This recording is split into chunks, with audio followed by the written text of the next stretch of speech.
Hi, this is Professor Bingle, and today we'll review the FITT principle as it relates to cardiovascular exercise.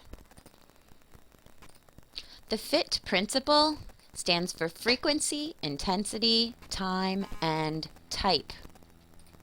This is a way for us to prescribe the appropriate amount of exercise for any given individual. The overload principle is probably the most important principle of exercise and training. Simply stated, the overload principle means that the body will adapt to the workload placed upon it. The more you do, the more you will be capable of doing. This is how all fitness improvements occur when exercise and training. The human body is an amazing machine. With cardiovascular training, if you ask the heart, lungs, and endurance muscles to do work not previously done, it will make changes to the body to be able to better handle that task in the future. Frequency. This refers to how often you will exercise. After any form of exercise is performed, your body completes a process of rebuilding and repairing.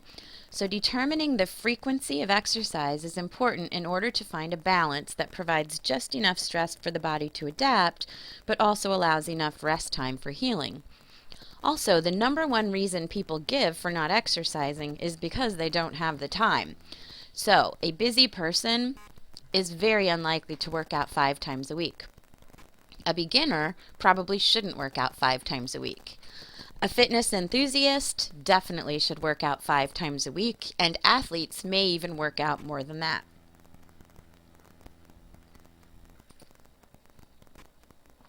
Intensity. This is defined as the amount of effort that must be completed in a specific exercise. This too requires a good balance to ensure that the intensity is hard enough to overload the body, but not so difficult that it results in overtraining or injury.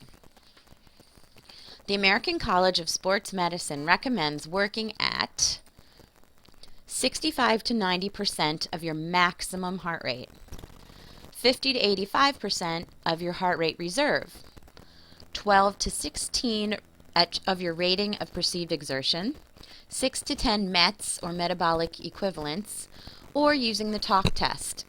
If you are using the talk test, if you're able to talk in complete paragraphs about something interesting you did over the weekend, you are not working out hard enough. If you can barely spit out your name because you're breathing so hard, you're probably working out too hard. For homework, you'll be doing this training heart rate worksheet. In order to accurately determine your training heart rate, you'll need a lot of information. First, you'll need to find your maximum heart rate. For this class, we're using the equation 220 minus your age. You will need your resting heart rate. Take your resting heart rate prior to getting out of bed on 3 separate occasions. If you're not able to do this, at least try to take it at a time when you have been sitting or laying down, like after watching TV in the evening. You will find your average resting heart rate, and then you will use it in the following equations. The first method of determining your training heart rate would be the maximum heart rate method. You will take your maximum heart rate, multiply it by 65%. You will then take your maximum heart rate, multiply it by 80%, and one more time, multiplying by 90%. This will give you a good range of what you should see on your heart rate monitor when you're working out. When we try to use the heart rate reserve method, we need an additional piece of information. We need our resting heart rate. You will take your heart rate reserve, which equals your maximum heart rate minus your resting heart rate. So take your heart rate reserve, multiply by 50%, and then add back in your resting heart rate. Do the same thing at 75%. Once again, take your heart rate reserve, multiply by 85%, add back in your resting heart rate. At the bottom of the sheet, you need to fill in what an appropriate range would be. For a long, slow distance workout day, your heart rate range would be very low, would be towards 65% of your maximum heart rate, or towards 50% using your heart rate reserve method. On the other hand, if you're doing high intensity interval training or a Tabata workout, your heart rate will be much closer to 90% of your maximum heart rate or 85% of your heart rate reserve. The next factor to consider is time. Time is simply how long each session should last. This will obviously vary based on the intensity and type of exercise. The time of the workout is inversely proportional to the intensity. So if I'm doing a HIIT training day and my intensity is very high, the amount of time I'm able to do that workout is very low. For example, a Tabata interval workout only lasts 4 minutes, but the intensity is insane. If I'm doing a long, slow distance day, I may be working out for 2 or 3 hours, but my intensity is relatively quite low. The type of workout I might choose when I am talking about cardiovascular fitness must involve the rhythmic use of large muscle groups for an extended period of time.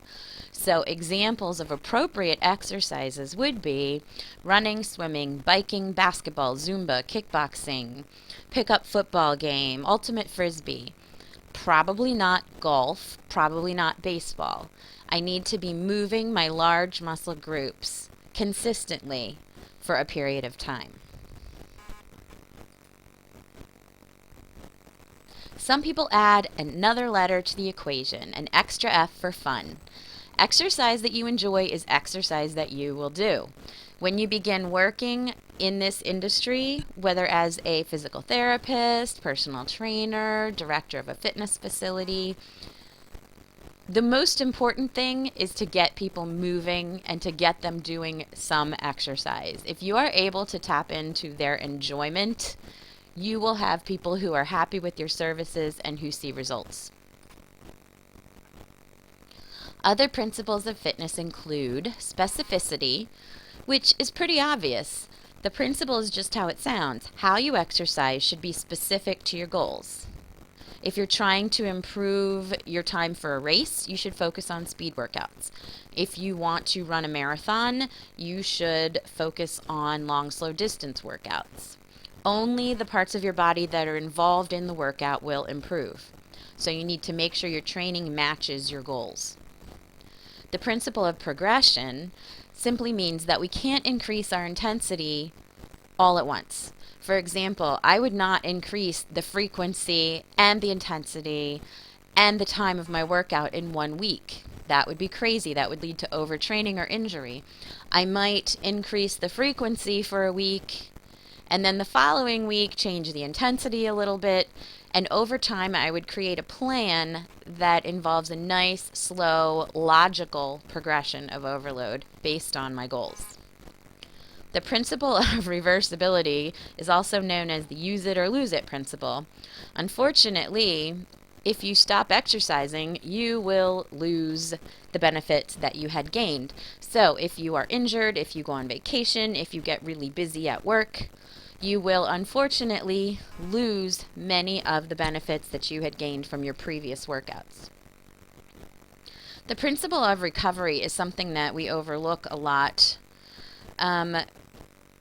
We try to get in as much exercise as possible, but rest and recovery is really essential for reaching fitness goals, weight loss goals, and athletic goals.